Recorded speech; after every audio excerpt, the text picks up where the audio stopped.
नमस्कार मित्रांनो, मी मारुती मोहोळकर. मित्रांनो, ज्या शेतकऱ्यांनी आपल्या पीक कर्जाची नियमितपणे परतफेड केली आहे अशा शेतकऱ्यांना 50,000 रुपये प्रोत्साहनपर अनुदान देण्यास मंजुरीही देण्यात आली होती, ज्यामध्ये लाखो शेतकरी हे पात्र झाले होते. परंतु बऱ्याच साऱ्या शेतकरी हे असे होते की जे पात्र असून देखील त्यांना या अनुदान हे भेटले नव्हते किंवा अनुदानाच्या प्रतीक्षेमध्ये ते होते.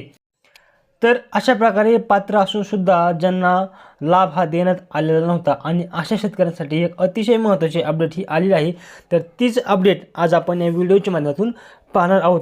जर का तुम्ही चॅनलवरती नवीन असाल, चॅनलला सबस्क्राईब करून बेल आयकॉन बटन दाबायला विसरू नका, जेणेकरून आपल्याला प्रत्येक नवीन नवीन व्हिडिओची नोटिफिकेशन ही आपल्यापर्यंत येत राहील.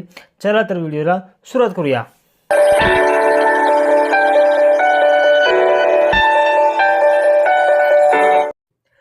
मित्रांनो, आपण जर पाहिलं तर 5 मार्च 2024 रोजी राज्य शासनाच्या माध्यमातून एक GR हा निर्गमित केला गेला होता आणि त्या GRमध्ये 50,000 रुपये प्रोत्साहनपर अनुदानाच्या ज्या काही मार्गदर्शक सूचना आहेत त्याच्यामध्ये बदल करून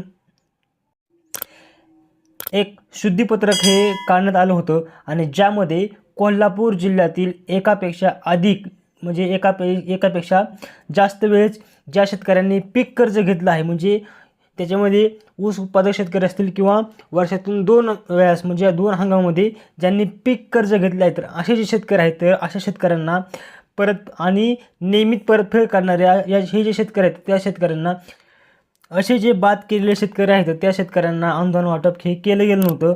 तर असे जे शेतकरी आहेत तर अशा शेतकऱ्यांचा समावेश करण्यासाठी एक शुद्धीपत्रकाच्या माध्यमातून मंजुरी देण्यात आली होती आणि आता हे जे शेतकरी आहेत त्या शेतकऱ्यांना याद्या फायनल करून आता या शेतकऱ्यांची याद्या फायनल करून पात्र झालेल्या शेतकऱ्यांना अनुदान देण्यासाठी मंजुरीही देण्यात आलेली आहे.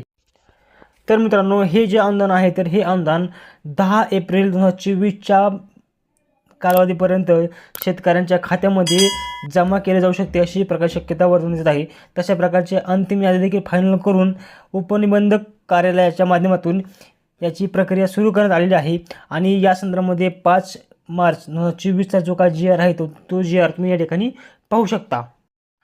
तर मित्रांनो, हे जे शेतकरी आहेत विशेष करून कोल्हापूर जिल्ह्यातील जे काही शेतकरी पात्र करण्यात आले आहेत तर अशा शेतकऱ्यांच्या खात्यामध्ये पुढील 15 दिवसामध्ये किंवा थोडासा कालावधी मागपुढे होऊ शकतो, तर परंतु या कालावधीमध्ये त्यांच्या खात्यामध्ये हे पैसे जमा होणार आहेत.